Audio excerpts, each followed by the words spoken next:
By way of introduction, I am Jennifer Tryon, a young leader and the Assistant Director of Pharmacy at PeaceHealth Southwest Medical Center in Vancouver, Washington. The purpose of the conversation today is to learn from the experiences of a successful leader and to gain insight into how to become more influential. It is my pleasure to introduce Sara White. Sara received her pharmacy degree from Oregon State University and then completed a 2-year residency and received her master's from the Ohio State University. Sara was the Associate Director of Pharmacy and Professor at the University of Kansas Medical Center, and then was the Director of Pharmacy at Stanford. In retirement, Sara is a pharmacy leadership coach. Welcome, Sara. Sara, you are well known for your involvement with leadership and developing leadership skills in others. Have you always been interested in leadership? You know, it's a great question because I think it gets at how do you find your passion within pharmacy.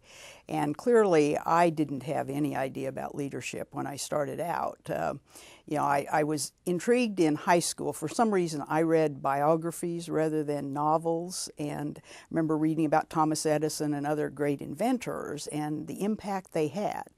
And whether that stuck with me or not, I'm not really sure. But the best decision I ever made was to go do a residency, and I did that at Ohio State because I saw a very innovative department making changes, and I saw the effect that leaders could really have. And so when I went to the University of Kansas, it was mainly a position for education, but I asked to have some administrative responsibilities. And they were just at the point that they were beginning to design and implement unit dose, and so I did that. So I think what one does over time is sort of discover your passion or discover your mission, and then you play to that. And so obviously then I went on in more administrative positions and then chose to be a director of pharmacy. So I think it's an excellent question for the audience to think about how you discover your passion. Who have been your heroes and role models in leadership? I've got some specific people I'll talk about, but first I really want to acknowledge the staff and leadership team that I've had the pleasure to work with because they've certainly taught me a lot throughout my career. But the 4 people I'll mention is certainly first Clifton Lachelet, who was the director of pharmacy and the residency director at Ohio State. And what I remember about Cliff is he always was doing things in the patient's best interest rather than his own glory. And I also was there at the point in time that he was the APHA president. He had already been ASHP president. So that concept that one could be involved in professional organizations and be involved at a national level. So he would be the first one. Harold Godwin, who I had the pleasure to work with for 20 years at the University of Kansas Medical Center, learned a lot from Harold about how to function within an organization, both an academic medical center that has its set of politics and certainly a school of pharmacy, because we did both the teaching and the academic center. And Harold was great at figuring out how to get things done within an organization. And just one brief example, when we wanted to implement clinical services, we knew we didn't want to ever formally ask the medical staff for that permission, and the reason was we had a very strong, in fact, nationally recognized clinical pharmacologist on the medical staff. He would never have allowed us to do that. So what we basically did was take our unit dose positions, move our pharmacists to the units, and had them start doing clinical, and never really fully justified it. So there's always a way to do what you want to do. And the third one is a gal, Gloria Niemeyer-Franke, who was a pioneer as a woman pharmacist. And I remember her telling me that when she first got out of pharmacy school, she applied for a position and got a letter back saying, "We do not hire women pharmacists."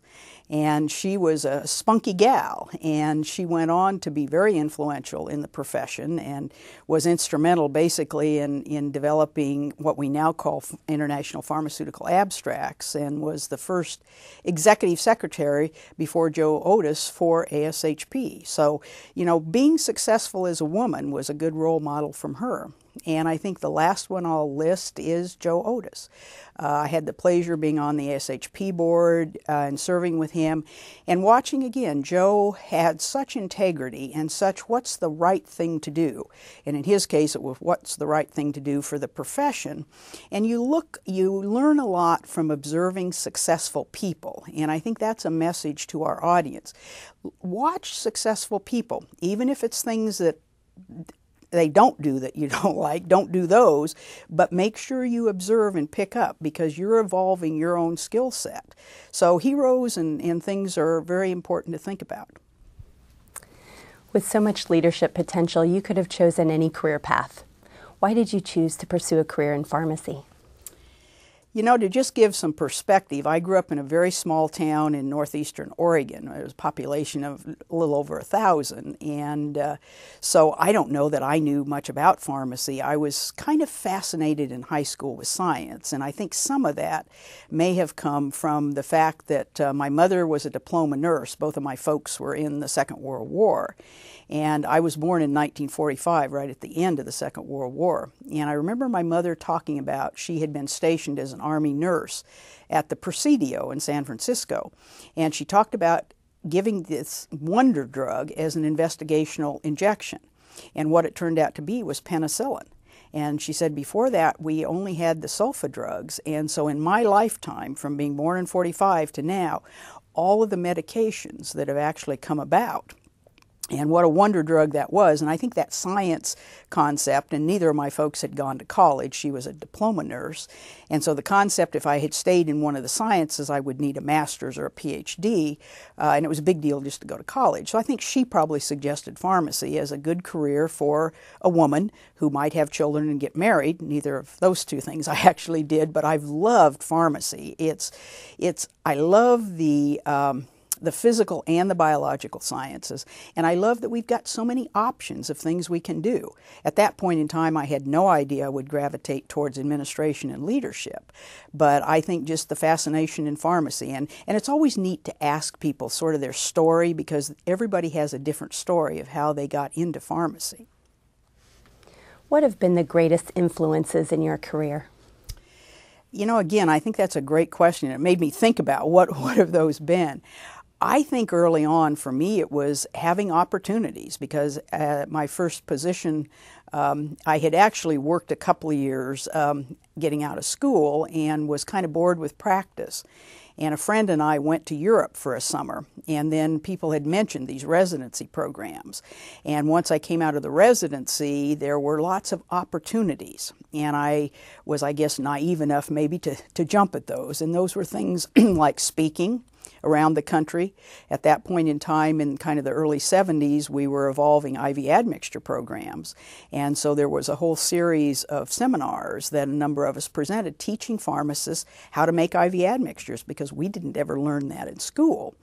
And so being able to speak, getting confidence doing that, teaching, because I had both undergraduate students, we had a residency program at Kansas, were great opportunities because you learn as much doing those as the students learn. And lastly, I guess just the fact in a tenure track faculty position, which I was in at Kansas because we wanted to make sure we could vote on the curriculum, and you can only do that if you're tenure track. I needed to publish or I would perish. In the academic world, you either get promoted to an associate professor or you're finding another job, basically. And so that stimulated me to do a lot of publishing.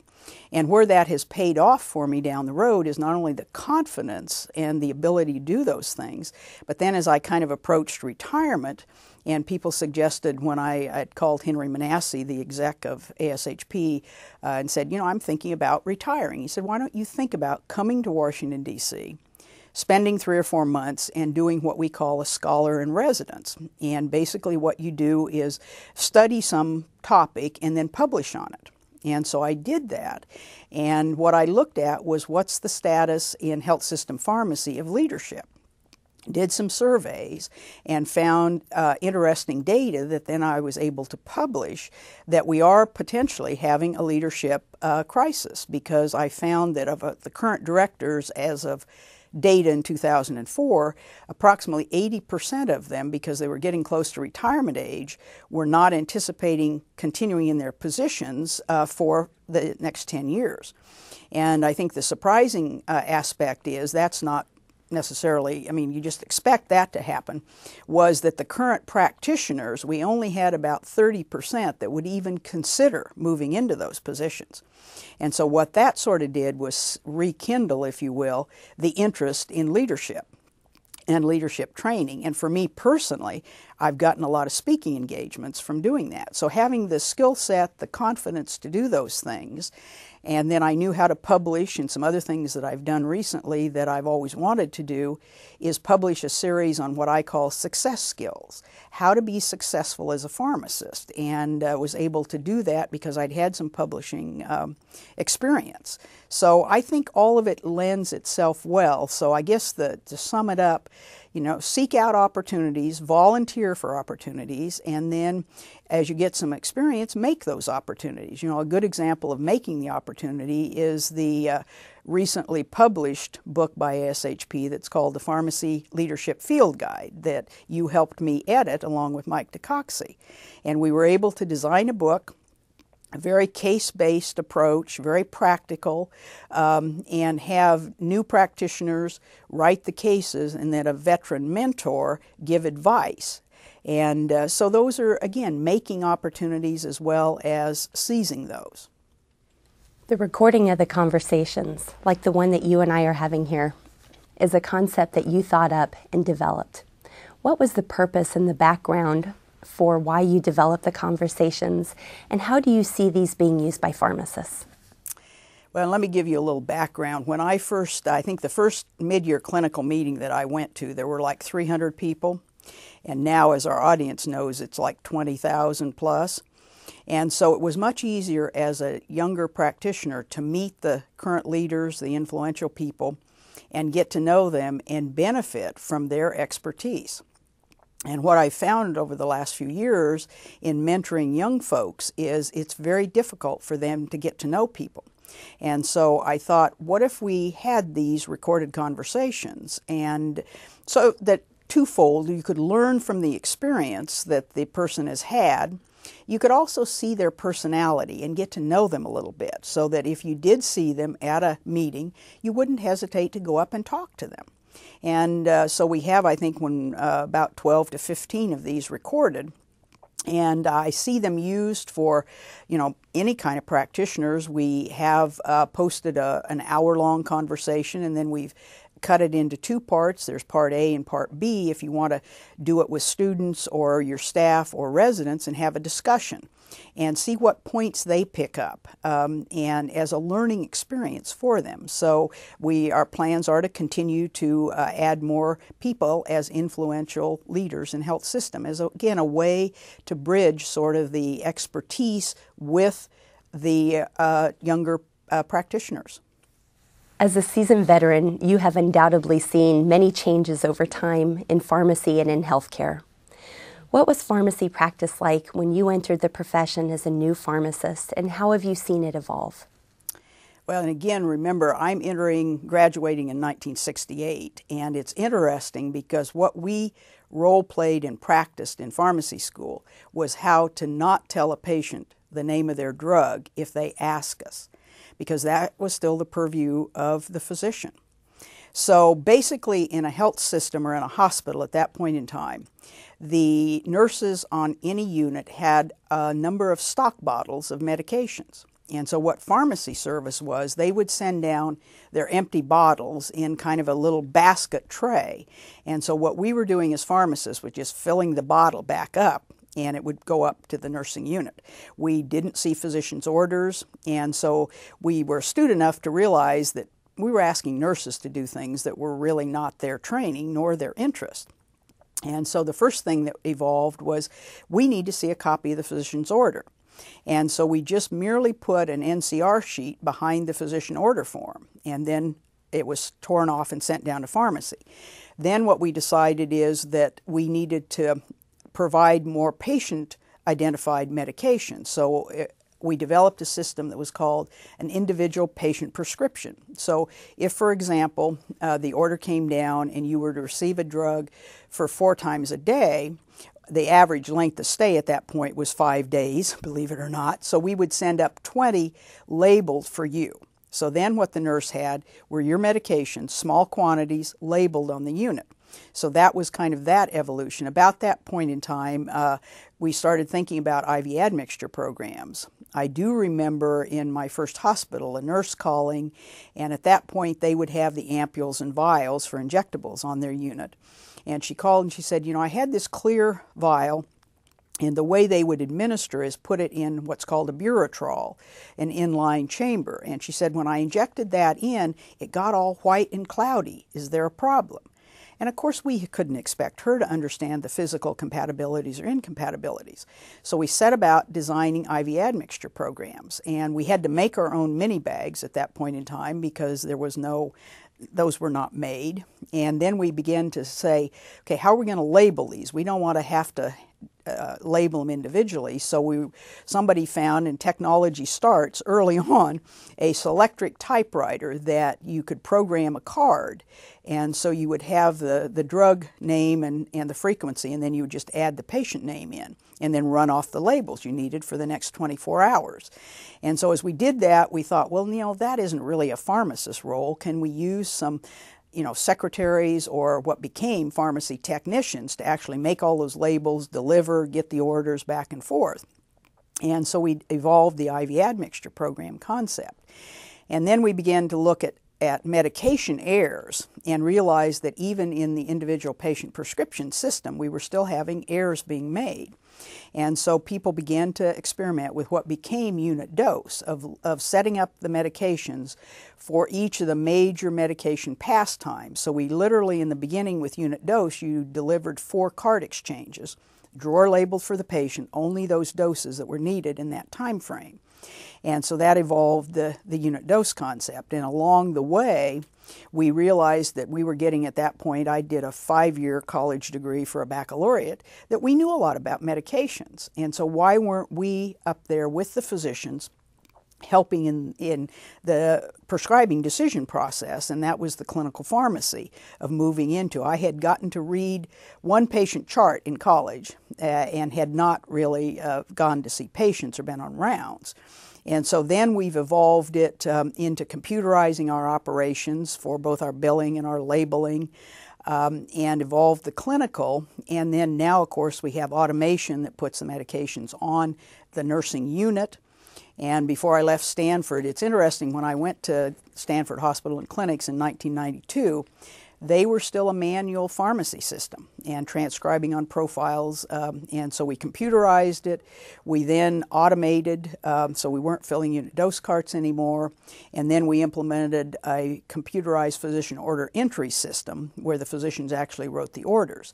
So it's kind of come from, in my career, basically from having gone through pharmacy school on a slide rule to all of this computerization. But interestingly enough, you learn that as you go. So don't ever fear what's coming up. You can learn it when you need to figure it out. So my generation at least, has evolved practice to this point. The challenge now for those of you viewing this video is, where are you going to continue to take practice? And that's your challenge, because it needs to continue to evolve and make the best use of the pharmacist's time and ensure patient safety. What was it like being a woman when you entered pharmacy as your profession, and how have you seen that change over time? And that's really also, again, it's going to be the late 60s. In terms of society at that point, women, there were much more defined roles for a woman and a man. You rarely, if ever, and I don't think you ever saw a male flight attendant or a rare male elementary school teacher. And it was the same kind of thing with women in pharmacy, in that ASHP was formed in 1942. And if you look at the founding members, about half were women. But there wasn't a woman ASHP president until 1978. They were behind the scenes, they were secretaries, vice presidents, etc.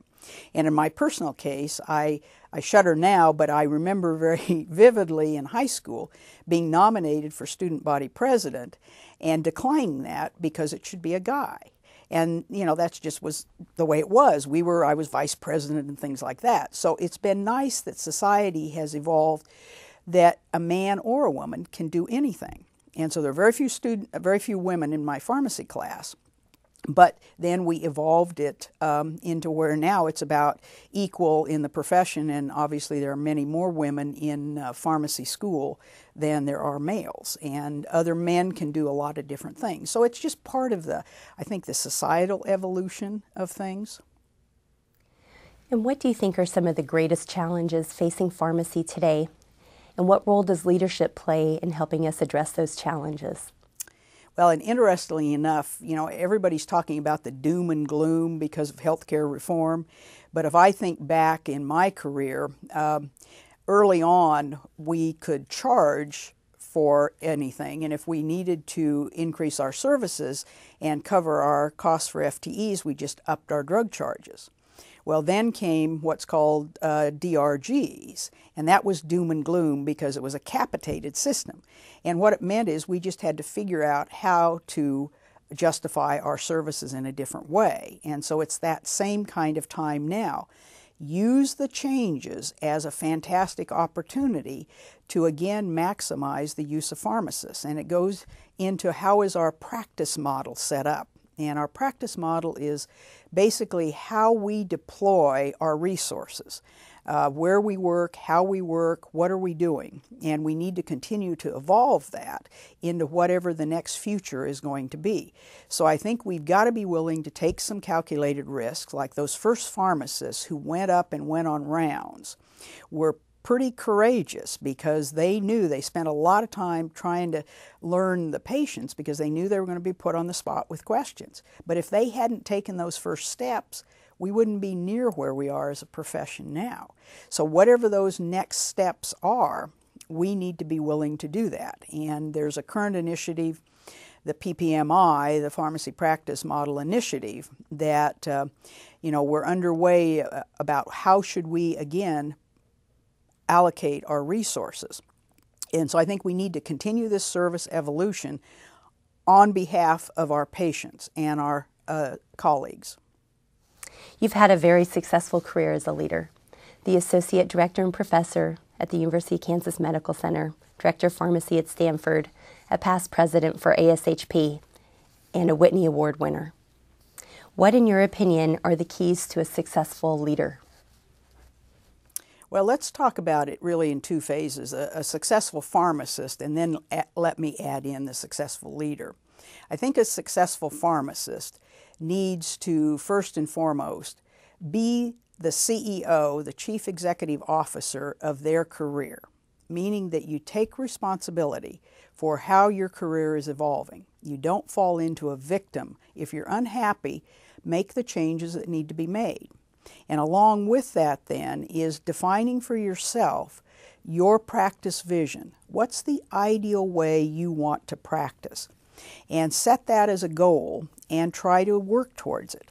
Because having goals and working towards them will keep you in a positive attitude, and you need to, along the way, build relationships.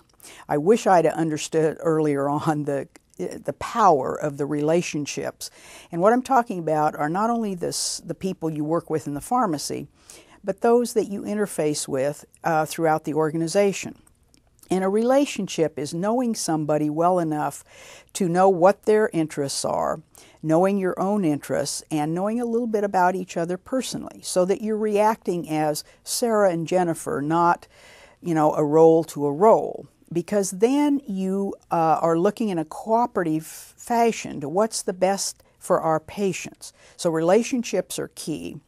Also, I think a key to success is being willing to persist. Because you're always going to run into obstacles. You're going to run into people saying you can't do something. And you've got to figure out a way to move around that. And if your goals are significant enough, then move towards them. And what that does is build your own self-confidence and self-belief. I mean, we all got through pharmacy school, which is not an easy endeavor. So you can do whatever you set your mind to doing. And I think the last one that I'll talk about for all pharmacists is really continue to grow and develop. Seek opportunities, ask if you can be on committees or you can speak. Get outside your comfort zone a little bit, because that will grow your expertise. And realize that all of these skill sets you're going to use in the other aspects of your life, whether you coach a little league team or you participate in your church or your community. So you're not learning these things just in your work. And now let me add in, if you're a leader, and what a new leader ought to think about. And all of the things I've just talked about are important, but I think as a formal leader, you want to first and again foremost, partner with your boss. Understand what they're trying to achieve, which means you'll understand what the organization needs to have done, and work together with what's the best use of our time and efforts together. And I think for a new leader, a real key is actual experience. You can read the books, you can understand how to terminate someone, fire someone, but until you do it yourself, you really don't have a good understanding of that. So seek out those uncomfortable experiences to continue to grow with actual experience, and take advantage of all of the resources that are available. In ASHP, there's the Pharmacy Leadership Academy, which we'll talk about in a minute. There's a Leadership Resource Center, all of which you can find on the ASHP Foundation page. These conversations, there are many of those. So continue to grow and develop. And then I think lastly is a give back concept. And this would be for all pharmacists as well. Be willing to publish and share your results. Be willing to speak at state, local, and national meetings and share what you're doing. Be willing to mentor people. We'll talk about that in a little more detail in a minute.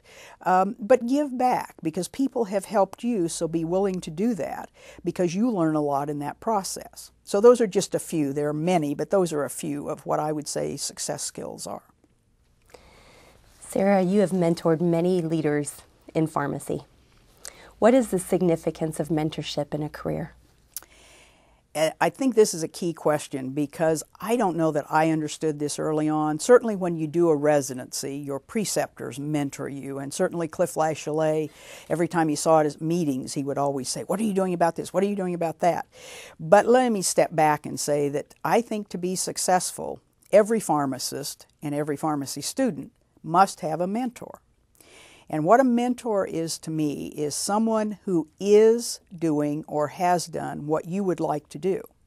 So you probably have a mentor or two in your professional life, but also look at, if you're a younger professional, people who are successfully balancing a career and a family, and how do they do that? So you may have several mentors. And what you're going to do with a mentor is share your experiences. And they're not going to solve your problems, but they're going to stimulate you with questions to think about how to do things. And they're also going to open up their networks, introduce you to people, coach you if the first time you speak or publish, what to expect, and help you be successful. And what you're learning is all of the street smarts, if you will, the hard knocks. You're still going to make some of your own, but you can benefit from an experienced veteran. And all you have to do is ask somebody to be your mentor, because we can't read your minds, and you need to take responsibility as the mentee of letting us know what your needs are. And it doesn't have to be somebody you work with. I mentor people around the country, either over email, over the phone. You can have a relationship and see people at meetings. So benefit from other people's experience. And don't be afraid to ask us. It's really a compliment if somebody wants to have my expertise. So use mentors to benefit your career. Switching gears just a little bit.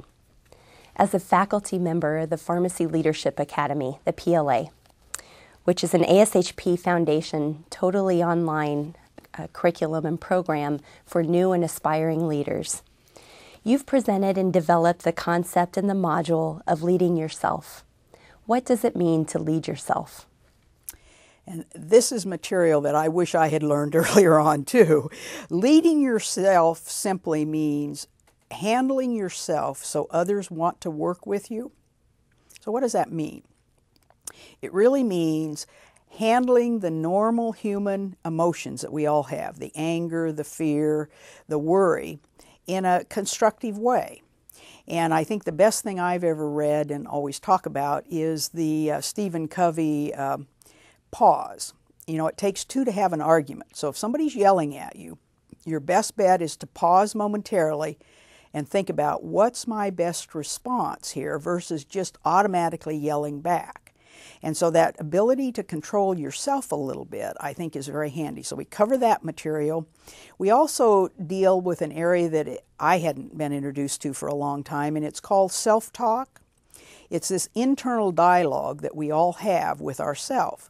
And a good example is when you're driving home each night from work, are you reviewing in your mind the things that went right? Or are you like most of us and you review the one or two things that didn't go right, or you the wouldas, shouldas, coulda situation? So how do you modify that self-talk to really have a positive attitude and look for opportunities in things rather than the poor me, woe is me concept? So we deal with those aspects. We deal with sort of a philosophy, if you will, of how do you approach your career and your life together? Because you shouldn't really try to separate them. And so things like thinking about, as a young person, you're going to work several decades in your career, that you don't have to do everything in the first few years out. You can really look at your career as what I call a marathon, that you want to finish strong, but you want to finish, versus a sprint where you do everything the first few years. And an example is, even as a young person, I was this way. You want to do everything. You want to, have young children, have a new job, and be state chapter president. You can do it all. You're not going to enjoy it all, and you're going to want to do it in a different way. So just stage your career out so you can enjoy each piece of it along the way. So that whole philosophy of how to work with yourself, I think, is a key, and that's what we cover in this Leading Yourself module. You've often given the advice of do what makes sense to you. It's simple advice, but that can be very difficult to implement. What prevents pharmacists from listening to those instincts and pushing beyond barriers to do what makes sense to them? Well, and I think as I've reflected on things in my career, a lot of it comes from our scientific training. And in school, there is a right and wrong answer. And that continues in the drug therapy world. But as you think about even providing your professional services, you're going to make a different decision at 3 a.m. in the morning than you may make at 9 a.m. on a Monday morning. And so as a professional, what we've got to do is adjust for the circumstances and adapt to what's different in the particular situation. And certainly we don't want to take risks with drug therapy. But let me contrast that with how we organize and process our work, where we work. We can take calculated risks there because we're not going to harm a patient. We're going to learn from that and move forward. Again, the first folks that did anticoag clinics had to experiment with how's the best way to organize themselves, how's the best way to use a pharmacy technician, as an example. So I think it's being flexible and adjusting and recognizing that there's not one right answer to any of these things. And that, comes from the pharmacy school. A benzene ring's a benzene ring, and so it's not going to change. So I think just being sensitive to what makes the best sense. A personal quick example is right after 9/11, a number of my managers were out traveling. So I was kind of there by myself, and the day after we had a bomb scare in the hospital, and we needed to evacuate the pharmacy. And that's nothing anybody ever teaches you to do. And so I had to think about what drugs do we take and how do we do it. And so then it's what makes the most sense. We grabbed some of our crash cart boxes and I said, get these out. And, you do what makes sense at that point in time. And just trust your instincts, as you mentioned, because you've got the knowledge base and somebody's got to make a decision. And that's why you're a professional. Perhaps one of the most frequently discussed leadership concepts that you have coined and developed is that of the big L, little L leader. Can you describe for us what is big L leadership and what is little L leadership? Okay, let me start with the big L leaders. And these are the the people that you typically think about, because they are the ones that have what we think of as leadership titles: a director, a store manager, a clinical coordinator, an ops manager, for example. So these are the folks that you think about. The little L leader, though, is really every pharmacist on their shift or in their practice. Because as I traced through the evolution of pharmacy services in my career, it wasn't just the leaders, it was every pharmacist that made all of those systems work. And what we need to have happening going forward is that every pharmacist is thinking about, where can I evolve my shift or my practice to do more for patients? And we need everybody involved in that. So there really are two aspects of leadership, the big L and the little l. Another key, as I found, as I mentioned earlier with my survey on leadership, we need more of the average pharmacists to be willing to step up to these leadership roles. Because when a director position or any of the others become vacant, if we can't find a pharmacist, the organization has to hire somebody, a non-pharmacist. And is that in the best interest of our patients or of our staff? I don't think so. So every pharmacist ought to think of themselves as a little L leader. In fact, ASHP this past year has now a statement identifying those roles for every pharmacist as a little L leader. With regard to career planning, you've talked about legacies in careers. What does it mean to leave a legacy? That's an interesting word, isn't it? Because you tend to think about that, or I always kind of thought about it as sort of, at the end of your career or maybe at your funeral. But as I've reflected on a legacy, it really is how people are going to remember you. How are the people that you've worked with, your children, your students, how are they going to remember what you are all about? And what are they going to talk about when you're gone, whether you've left the position or whether you've passed on, so to speak? And I think the key is for all of us to realize that we're creating our legacy every day with every interaction we have, because that's how people recognize who you are and what you stand for.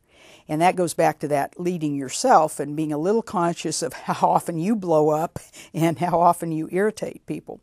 But a legacy really is, what's your impact? What do you want to have the difference make for you being here and being a pharmacist? And giving a little thought to that early in your career, because you really are creating that. And so you ought to stop at this moment and think about, if I were to leave, what would the people say? And is it what I want them to say? Would they say, gee, I'm going to miss Jennifer, or don't have to work with her again? And you may not like but you need to think about it, because you're consciously making those interactions. So choose the way in which you're going to leave a legacy. And don't wait until the end for somebody else to really think of that. Is it the way you want to, and is it a battle worth fighting? And because you can win a battle and lose the war, as they say. And so think about whether burning that relationship, and this really comes into play with relationships, because it takes a while to develop a good relationship with somebody, but boy, can you destroy it very quickly. And it's very hard to rebuild that.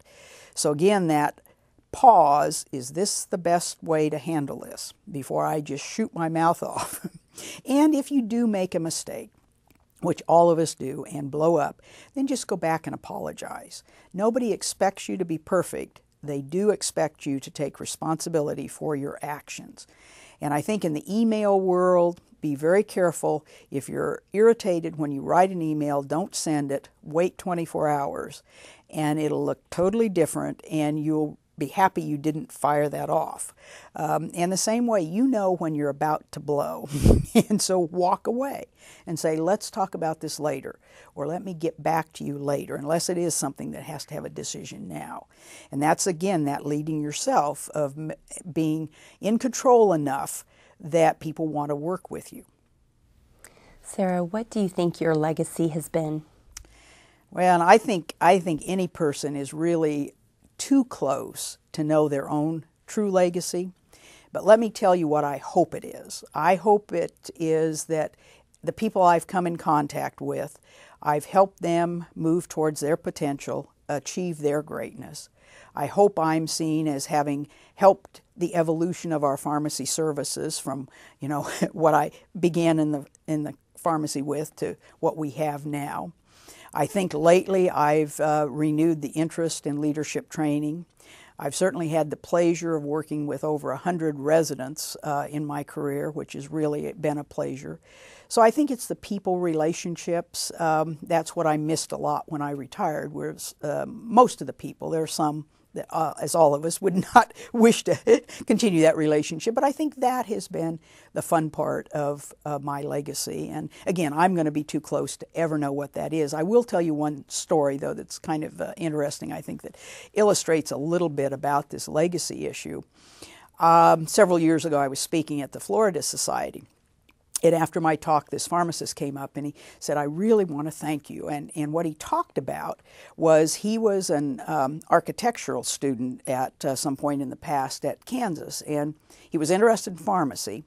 And he said someone had suggested my name. So he called me at the med center and I spent 20 or 30 minutes on the phone. And I talked about pharmacy and answered his questions and etc. And he said that's the reason he went into pharmacy. And I obviously don't even remember that encounter. So that's an issue of always do the right thing for people. And that will help them and you. Because to him, it was the reason he went into pharmacy. And I thanked him for coming up and mentioning it because I had no recollection. It was one thing in a million things I probably did that day. But investing that small amount of time made so much difference to him. So always invest that credit in others. As a leader, you have always been involved in state and national organizations, professional organizations. What has been the value to you and to your career of that involvement, of being involved in professional organizations? Let me answer that and begin the answer really with what is a professional organization for us? Because as we think about, there are many things as an individual pharmacist that it would be very hard for us to do. And examples of that would be monitoring the legislation, even in our states, let alone at the federal level. Doing continuing education programs, having journals, etc. So what we do as individual pharmacists, by joining a professional organization, we pool our resources and we can hire then staff who do those functions on our behalf. And so that's what a professional organization is all about. And there are organizations, as we all know, at the local, state, and national level. And I think every pharmacist needs to belong to some of those organizations. The value to you personally then as a pharmacist is the ability to go to meetings. And when you go to continuing education meetings, as we all have to keep our licenses up, don't always sit with the folks that you always sit with. Sit with new people, meet new people, build your professional network because those will be beneficial to you later. And then seek out, volunteer to be on committees, volunteer to run for board of directors, presidential officers, because the skills you pick up in doing that are going to help you the rest of your career and your life. Yes, you give a little bit of your personal time, but the benefit to you, let alone to the profession, is far greater than any amount of time. And for me personally, it's how I developed leadership skills. It's the way I got to know a lot of folks across the country, that many of which now are personal friends and will be the rest of my life. So utilize professional organizations both to learn about things and to support the profession. So I think those are the things I would say about the value, really, of being involved in professional organizations. And all you've got to do is volunteer to be on committees at a local or state level because they need people to help them do those functions. Why should professionals get involved in doing more than what's required of them on their shift and in their daily routines? Well, and I know people's lives are busy today, but you spend a lot of time at work. And so you want it to be fun, you want it to be intellectually challenging, and we need in any operation everybody's input and ideas. So when you're thinking about some of the things that frustrate you, don't always just bring up the problems. Think about what would be some possible solutions and propose those in a staff meeting or to your superior. Because the best thinking is really how we evolved our services. And so we need everybody engaged in doing that. And it makes work so much more fun and exciting to do a little bit beyond. And don't look at it, it really is the difference between a job that's just the hours or a career and a profession. And the reason we all went into pharmacy was to do more than just manual labor. But it's up to us to make it more than that by being actively engaged in what's going on in our organization and our department. And again, look at the changes as opportunities. Don't look at them as the doom and gloom.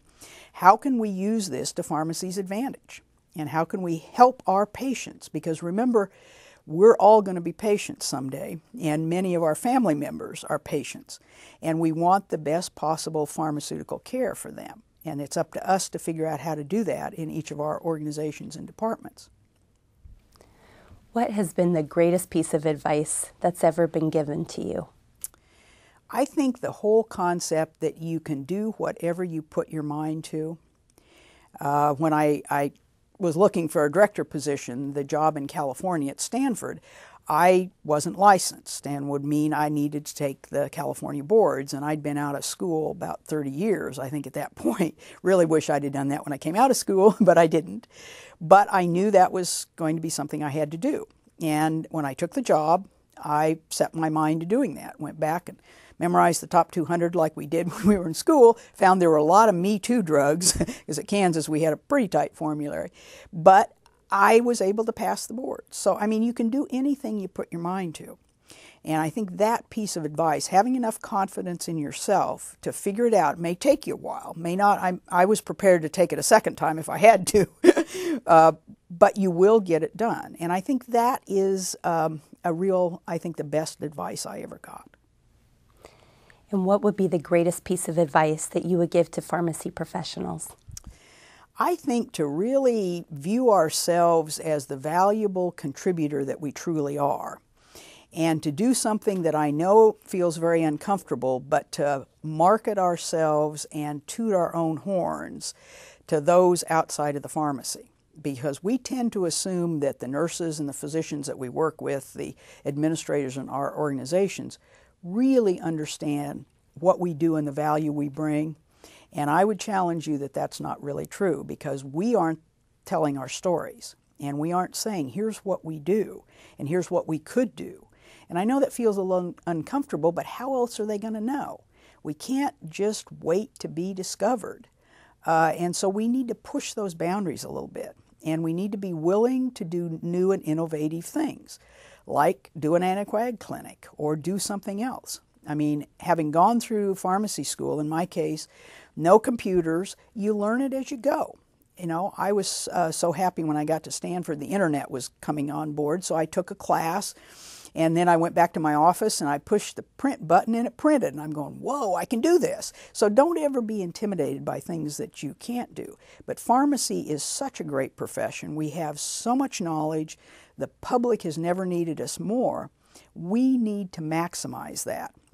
Look for the niches that are unmet medication needs. And the way to do that is talk to your parents or your grandparents about the medications they're taking and the potential frustrations in just getting things filled and understanding it. There are all kinds of niches for pharmacy to help. You know, I get so frustrated every time I get on a phone tree that I would pay somebody to make sure my refills come and etc.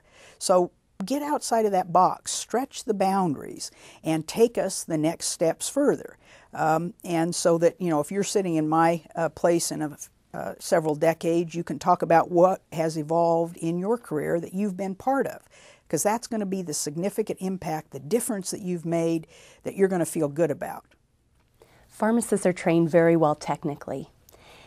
With regard to leadership skills and some of the soft sciences, communication, being able to develop those relationships, how important are those soft sciences and being successful as a pharmacist and being able to tell our stories and make others aware of what pharmacists can do?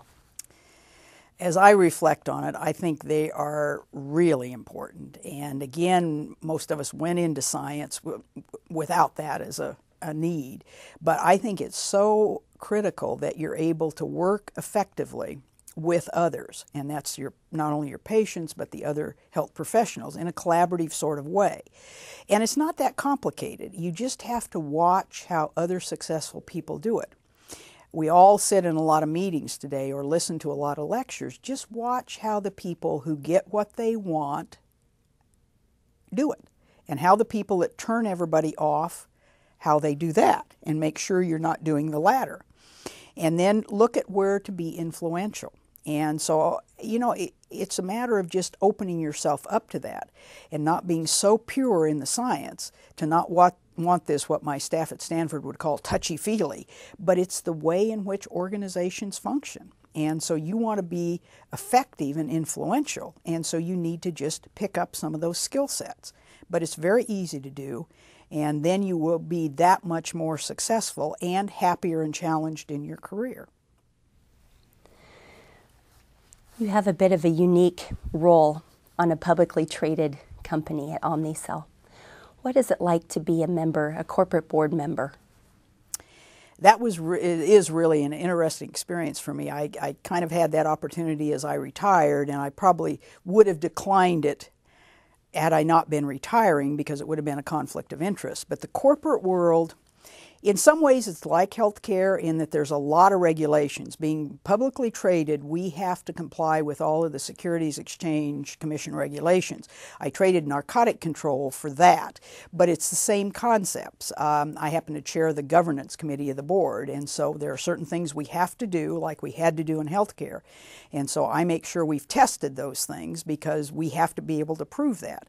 But the interesting thing is setting the directions for a corporate board and thinking about what needs to happen, because what the board is doing is representing the shareholders of that corporation. And so you've got not only the quarterly earnings, the short term that you've got to make, but you've also got to look strategically and long term. And the interesting thing about the stock market, even before things kind of got way out of control, is if we missed our earnings slightly, we would really be punished with the stock price. And so being able to keep that adjusted appropriately, make money for our shareholders, but also do the kind of investment for the long term and have the kind of relationships, it's a really interesting, different kind of corporation and world. So it's been intellectually very challenging. And again, it's an example of how you'll figure it out as you go. The first agenda that I was sent had M&A on it, and I'm thinking, I have not a clue, but I'm just going to wait and see if I can figure it out. And very clearly it became evident that's mergers and acquisitions. I'd just never done that in the academic world. So it's fun to do, and it's a stretch, and you get outside your comfort zone, but that's how you continue to learn and grow. And you're going to want to do that even in retirement, because you don't want to just sit back. And so I enjoy the corporate world and the kind of fun, different sorts of things as challenges and relationships. How have your leadership skills helped you be successful as a member on that corporate board? I think, again, I'm the only pharmacist. And when I first got on, no one else was even a healthcare professional.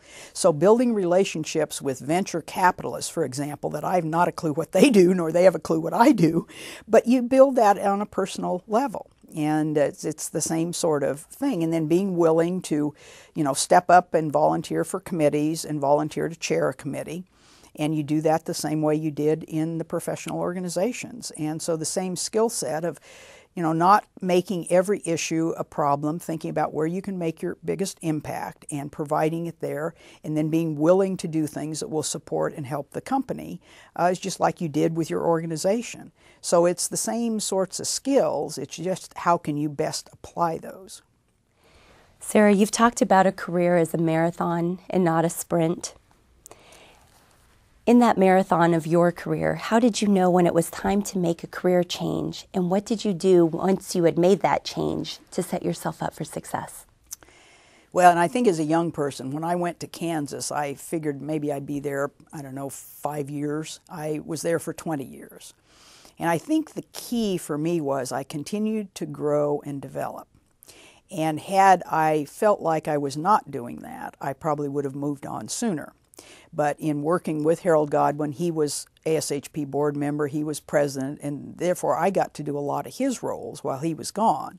And then he supported me while I did those roles. But I knew at some point I wanted to be a director of pharmacy. That was kind of my long-term goal.